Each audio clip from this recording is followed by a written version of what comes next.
What's going on, everybody? Welcome to LVN EATS World. I'm Logan. We got Dylan behind the camera, and today we're back in Southeast Philadelphia on Oregon Avenue, right along I-95, checking out Tony Luke's.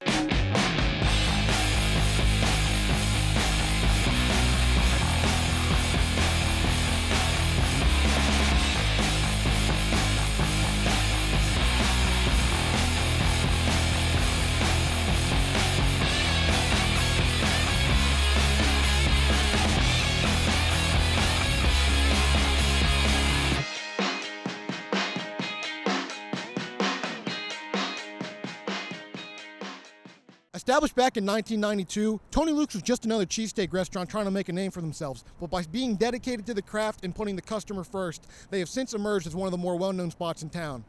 Now, this location is the original one behind me, but they're actually a chain, which is the only chain restaurant we've been to so far. They got locations up in Center City, down by the Eagle Stadium, Camden, Wilkes-Barre, King of Prussia, Brooklyn, Texas, and even all the way out in Bahrain. So it's safe to say that they've come a long way from the humble beginnings of the shop behind me. Now, in terms of the cheesesteak itself, we got a ribeye steak, which is something we haven't seen a whole lot on this show, on your standard Italian grill. So just a little twist to an otherwise normal recipe. So the question today, will Tony Luke's live up to their title as the self-proclaimed real taste of South Philly and prove that their expansion is no joke? We're gonna go find that out. But before we do that, let's go see what the people have to say. Follow me. You know, Tony Luke's, they got spots all over the place, right? What do you think separating Tony Luke's from the competition, enabling them to, you know, be up in Center City, be down by the Eagle Stadium, all over the place? What separates them from everybody else is the quality of steak. Yes. What about the steak specifically? It's not shredded. It's more thick, and it seems like some real meat right there. What's your favorite spot for a cheesesteak in the city? To be honest, Rising Sun and Butler. Sunrise Pizza. I'm sorry. Sunrise Pizza is a pizzeria. They sell cheesesteak hoagies. If you ask for the white guy named Chuck, he'll hook you up. Where's that at? That's down. See, Rising Sun and Butler, North Philly.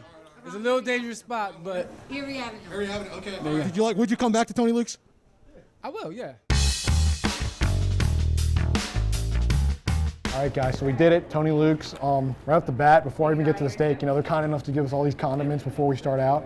We got your ketchup, we got your, one of these pickles, utensils, but who needs utensils while doing, you know, eating a cheesesteak, your peppers and whatnot. So yeah, it's always really nice of them, of course. And we got napkins, and, you know, a common kind of theme on the show is having an issue with napkins, so it's nice, you know, right off the bat to have a place that is looking out for us and having napkins on the spot. So anyway. In terms of the cheesesteak itself, let's get right into it. Oh, she's, right off the bat, she's like a nice little hand warmer, you know? It's getting chillier as we do these videos, as we move along. You know, the temperature's dropping and everything like that. So it's nice to know that this is indeed fresh off the griddle. Let's crack her open real quick, see what she looks like.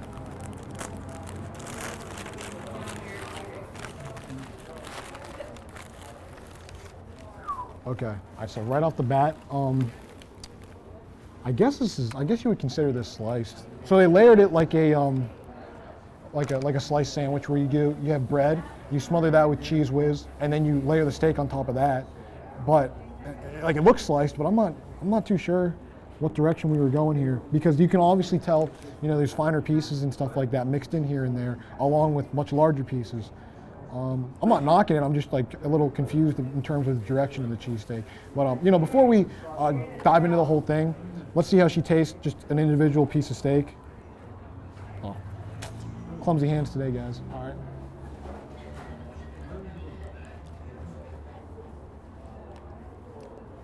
That was solid.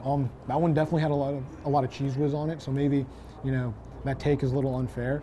But I can tell, you know, she's right off the griddle. She's nice. She's fresh. Meat seems pretty well done. I can definitely get that ribeye flavor in there, as I was talking about in the beginning, in the intro. And yeah, so far, I mean, I'm a little confused about the direction. Bread seems bottom seems a little rough, which isn't the greatest sign, but we've seen worse on this show. I mean, this is an Italian roll, but I feel like, I don't know, I'm getting all type of mixed signals in terms of direction of this cheesesteak. So I guess the only way to really find out is to actually bite into it and see how she goes. So I'm gonna stop talking, guys. We're gonna have a bite. Tony Luke's, Oregon Avenue, right by I-95. I'll tell you guys how she goes. So, I like it. I think the number one thing I'm gonna take away from this is maybe just because that was like a front-loaded piece and the meat wasn't really there, even in that second bite I took. I could definitely tell, like, I can definitely, like, you know, distinct the cheese. And I actually really like the cheese here. Like, this is the first place with at least Cheese Whiz that I was kind of taken back, like, you know, taken away from. Loaf is a little underwhelming, I'm not gonna lie. I've had better rolls at different places. The meat itself isn't too bad, but I think for the first time on this show, aside from really, you know, John's roast pork, I'm able to kind of differentiate the cheese and say the cheese was really good. I can say I'd come back just for the cheese itself. I really, really enjoyed. I'm going to look into what they did, how they pulled that off.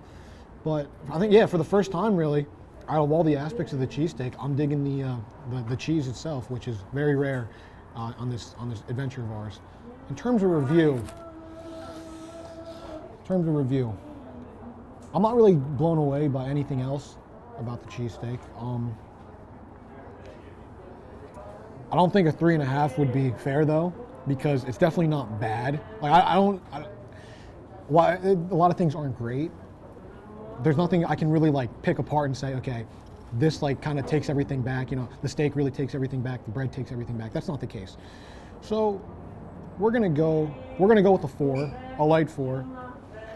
I'm gonna put it a little bit behind Oregon and a little bit behind Jimmy G's. So that would make it what, a 4th ranked spot on our list so far. I think that's a fair ranking. I could say I'd come back. Cheese really good. Everything else is solid. Not blown away, but for sure a solid cheesesteak. I can get the expansion hype. I can see why people come here. And yeah, Tony Luke's not bad at all. All right, guys, that's going to wrap it up for our review of Tony Luke's. Very solid place for sure. I know our ranking may not show that, but again, you know, it's a tough competition in Philly trying to have a cheesesteak spot. Would come back for sure, and if you're ever in Southeast Philly, definitely check this place out. Guys, this actually marks the over halfway point on this show. 8 out of 15 restaurants so far. We're having a good time. We're loving hearing from you guys. Still got a long way to go, though, which is why I want to remind you guys to hit that subscribe button, click the bell, put it on your push notifications, like the video, and comment below. Comment really anything. Comment hi, hello. I love hearing from you guys, as always. Thank you so much for watching LVN Eats World. Stay safe, and we'll see you guys next week. Peace.